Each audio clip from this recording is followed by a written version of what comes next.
It has been 6 weeks since Mr. C passed away, and during this time, I've been doing my best to move slowly when it comes to making life decisions. Every day still feels difficult, and I often find myself struggling to do things on my own. I still feel lost, but I'm trying my hardest to stay connected to my family and not let myself drift into isolation.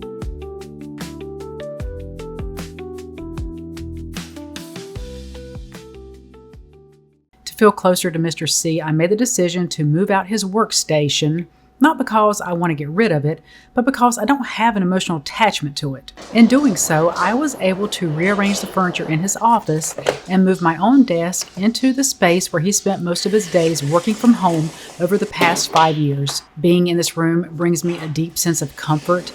I love hearing the soft hum of his computer, and sometimes I'll turn on ESPN or let one of his PlayStation games play in the background, just to feel his presence a little more.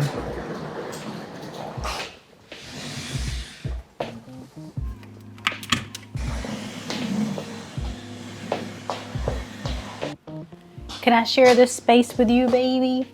Can I share this space with you? You be my work buddy? My work buddy.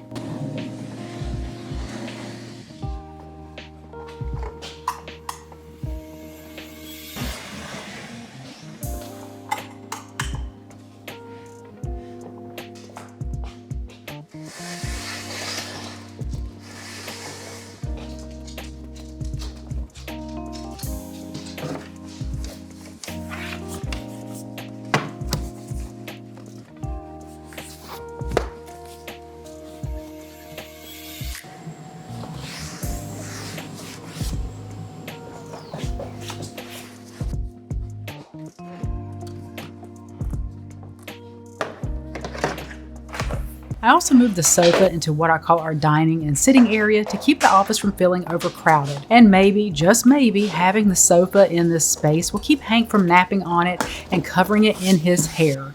But only time will tell. I've really been enjoying the change of scenery with my desk now in Mr. C's office. Being in this space helps me get through the day, just feeling his presence around me. But the nights, that's when it's the hardest. Mr. C was my protector, and without him, my entire nighttime routine feels completely off. I find myself fighting sleep, and I can't stand the silence.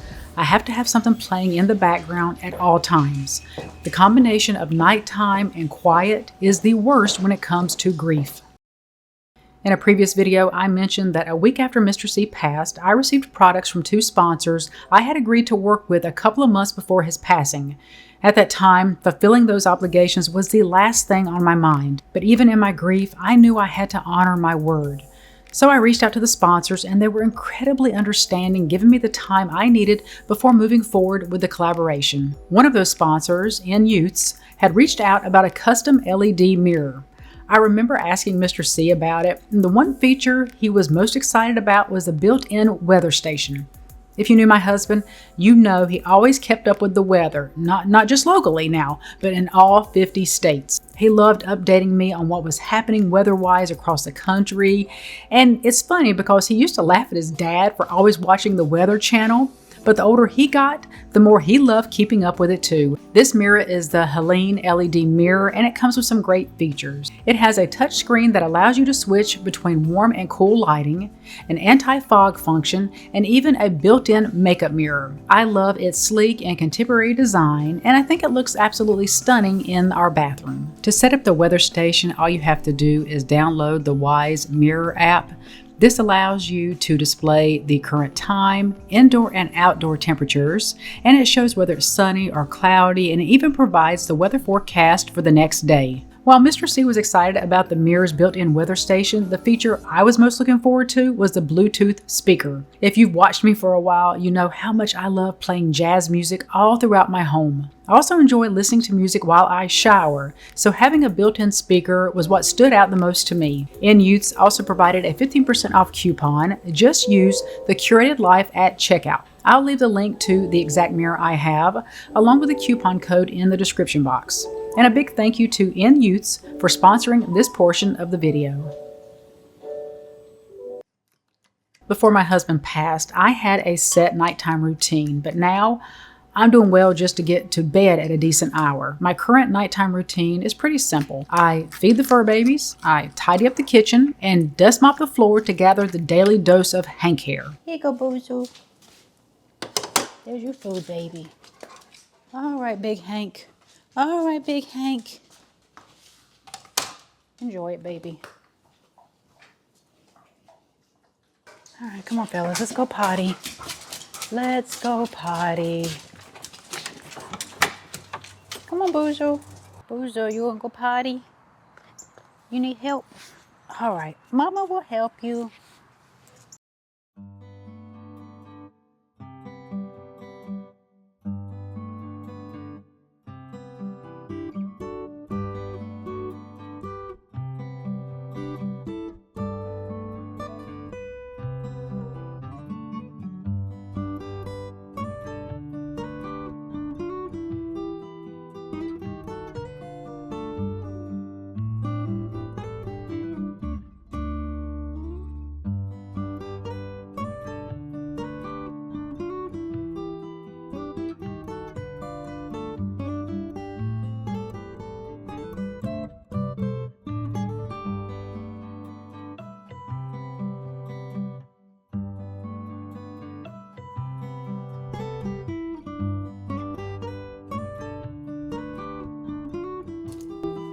After feeding Hank and Bruiser and taking them outside for their evening walk, I do my best to eat a small meal. My Greek sister-in-law, who loves to feed everyone, kindly meal prepped some spinach stuffed chicken breast for me, which will last me about 4 days. Honestly, if it weren't for that, I'd probably be eating eggs and bacon for dinner.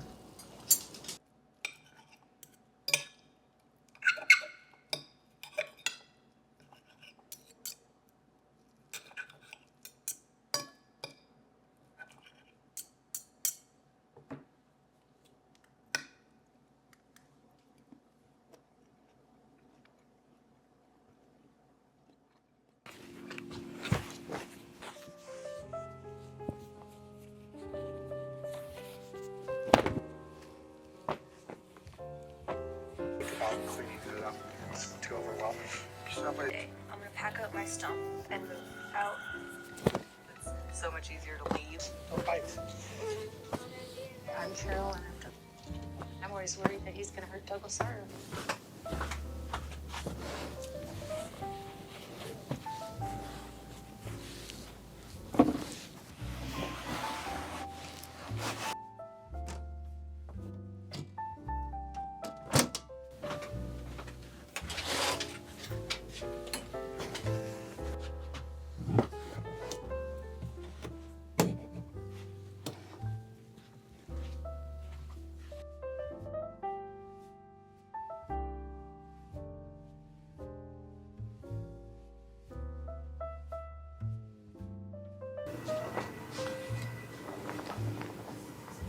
You ready for night nights, baby?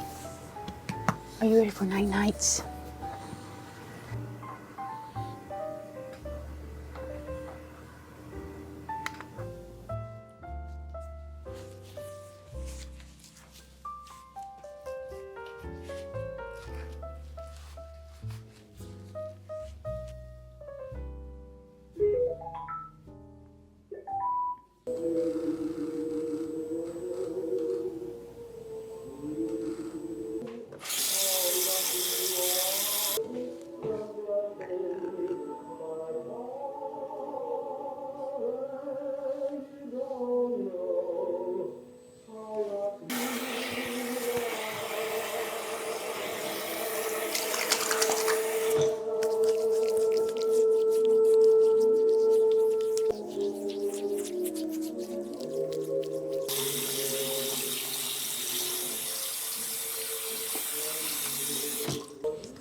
One thing I haven't been able to do is shower at night.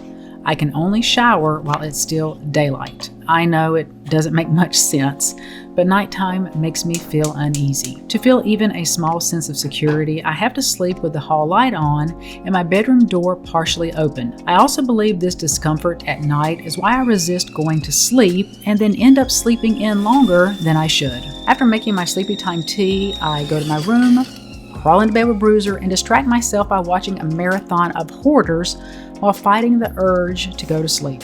For the past few days, I have been making an effort to write out a schedule for the next day, but in reality, I only manage to complete a couple of things on my list. I'll start a task, but I lose motivation quickly and often don't finish. In those moments, I remind myself to give myself some grace and try again tomorrow, because right now, just getting out of bed feels like an accomplishment. And the past week, I have had extreme moments of anxiety, so much so that it paralyzes me, especially if I have to go out in public.